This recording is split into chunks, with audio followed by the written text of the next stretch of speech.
नमस्ते dear viewers. आज के इस वीडियो में हम लोग डिस्कस करने वाले हैं एक छोटा सा topic that is curl of an electrostatic field. मेरे प्यारे व्यूअर्स देखिए, हम लोग बेसिकली करेंगे क्या, इलेक्ट्रोस्टैटिक फील्ड का कर्ल पता करेंगे। यहाँ से हमें एक बड़ा ही इंपॉर्टेंट रिजल्ट मिलेगा। वो रिजल्ट ये होगा कि इलेक्ट्रोस्टैटिक फील्ड जो है ये इरोटेशनल है या इरोटेशनल नहीं है, यहाँ से हमें ये पता चल पाएगा। तो चलिए इसके लिए हम लोग पहले तो मान लेते हैं कि E एक इलेक्ट्रोस्टैटिक फील्ड है। ऐसा मान लेते हैं E क्या है, एक इलेक्ट्रोस्टैटिक फील्ड है और इसी इलेक्ट्रोस्टैटिक फील्ड का हमें यहाँ पर कर्ल पता करना है। कर्ल एरो E यहाँ पर हमें पता करना है। अब चूंकि E यहाँ पर कोई कंपोनेंट्स वगैरह के फॉर्म में है नहीं, तो हम लोग करेंगे क्या, चूंकि E एक इलेक्ट्रोस्टैटिक फील्ड है तो हम लोग क्या करेंगे, इसको इलेक्ट्रिक पोटेंशियल के टर्म्स में यूज़ करेंगे।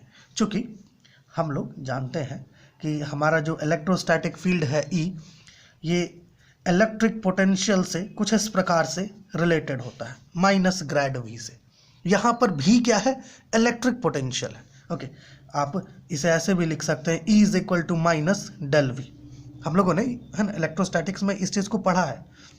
यहाँ पर ये V क्या है, ये इलेक्ट्रिक पोटेंशियल है, इलेक्ट्रिक पोटेंशियल। ओके, E की जगह पर हम लोग इसी को यूज करेंगे, माइनस डेल V। तो यहाँ पर देखिएगा कर्ल अर्थात डेल क्रॉस और E की जगह पर माइनस डेल V ले लेते हैं। अब यहाँ पर देखिए, ये डेल का क्या होता है, डेल जिसे हम लोग वेक्टर डिफरेंशियल ऑपरेटर कहते हैं, इसे आप ऐसे लिख सकते हो, i cap del by del x plus j cap del by del y plus k cap del by del Z, कुछ इस प्रकार से लिख सकते हो। ओके, क्रॉस यहाँ पर माइनस, अब भी जो है यहाँ पर इलेक्ट्रिक पोटेंशियल भी, ये एक्चुअली में एक स्केलर क्वांटिटी है। ओके, तो आप इसे डायरेक्ट इस प्रकार से लिख दो, आई कैप डेल भी by del x, okay bracket में लेकर के नेगेटिव सिंबल बाहर रखेंगे, plus j cap del we by del y plus k cap del we by del Z. Okay, और इस नेगेटिव सिंबल को फुल्ली बाहर भी कर सकते हैं कुछ इस प्रकार से। तो यहाँ पर हमें मिलेगा i cap del by del x plus j cap del by del y plus k cap del by del z cross i cap del we by del x plus j cap del we by del y plus k cap del we by del Z, कुछ इस प्रकार का मिलेगा। और हम लोग इसको क्या कर सकते हैं, डिटर्मिनेंट के फॉर्म में लिख सकते हैं, क्योंकि ये क्या है, दो वेक्टर्स का वेक्टर प्रोडक्ट है ना, टू वेक्टर्स का वेक्टर प्रोडक्ट है। तो इसको डिटर्मिनेंट के फॉर्म में अगर ले ले, नेगेटिव कुछ इस प्रकार से आई कैप जे कैप के कैप, कुछ इस प्रकार से। तो यहाँ पे डेल बाई डेल एक्स हो जाएगा, del by del Y and del by del Z, ठीक है। और फिर यहाँ पर आई कैप के साथ आ जाएगा आपका del we by del x, okay del we by del Y del we by del Z, कुछ इस प्रकार से आ जाएगा।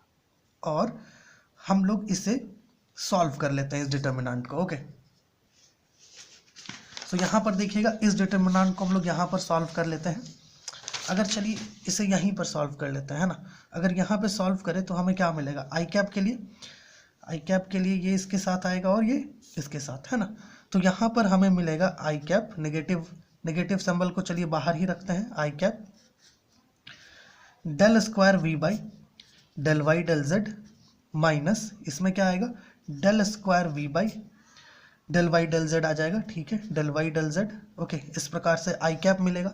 फिर जे कैप पता कर लेते हैं। अगर जे कैप निकाले तो जे कैप के लिए फिर ये इसके साथ और ये इसके साथ, है ना। तो यहाँ पर आपका आ जाएगा del V del square V, है ना, del square we by del X del Z. Okay, और ये आपका इसके साथ आ जाएगा, है ना। तो यहाँ पे नेगेटिव में होगा del square we by del X del Z. Okay, and फिर के कैप पता कर लेते हैं थोड़ा। यहाँ पर देखिएगा, अगर हम लोग के कैप पता करें तो के कैप क्या मिलेगा, ओके ये जे कैप नेगेटिव में आता है, के कैप अगर निकालेंगे तो हमें इसे इसके साथ लेना होगा और इसे इसके साथ, ठीक है। तो यहाँ पर देखिएगा del square we by del X del Y and minus del square we by del X del Y. अगर आप देखें तो यहाँ पर हर एक टर्म क्या है, सिमिलर है। आई कैप में देखिए तो दोनों ही टर्म सिमिलर है, जे कैप में भी दोनों टर्म सिमिलर है और के कैप में भी। तो क्या होगा, ये आपस में कैंसिल हो जाएंगे। हमारे पास बचेगा क्या, हमारे पास जीरो बचेगा। ओके, मतलब है कि यहाँ जो हम लोग कर्ल ऑफ इलेक्ट्रोस्टैटिक फील्ड निकाले, ये हमें जीरो से इक्वल मिल रहा है। इसका मतलब क्या है, इसका मतलब ये है मेरे प्यारे व्यूअर्स कि हमारा जो इलेक्ट्रोस्टैटिक फील्ड है ये इररोटेशनल है। ओके, इररोटेशनल, ठीक है, रोटेशनल नहीं है। अगर कर्ल का यहाँ पर कुछ वैल्यू निकलता तो जो फील्ड होता वो रोटेशनल होता। ओके, लेकिन यहाँ पर जो इलेक्ट्रोस्टैटिक फील्ड है, ठीक है, जो इलेक्ट्रोस्टैटिक फील्ड होता है वो इररोटेशनल होता है। इसलिए जब भी आप इलेक्ट्रोस्टैटिक फील्ड का कर्ल पता करोगे तो वो जीरो से इक्वल मिलेगा। मान लीजिए आपके पास कहीं पर इलेक्ट्रोस्टैटिक फील्ड का कुछ वैल्यू गिवन हो, उसका कर्ल पता करना हो तो उसे डायरेक्ट जीरो ले लीजिए, क्योंकि इलेक्ट्रोस्टैटिक फील्ड का जो कर्ल होता है वो हमेशा जीरो होता है। क्यों, क्योंकि जो इलेक्ट्रोस्टैटिक फील्ड है वो इररोटेशनल होती है। ओके,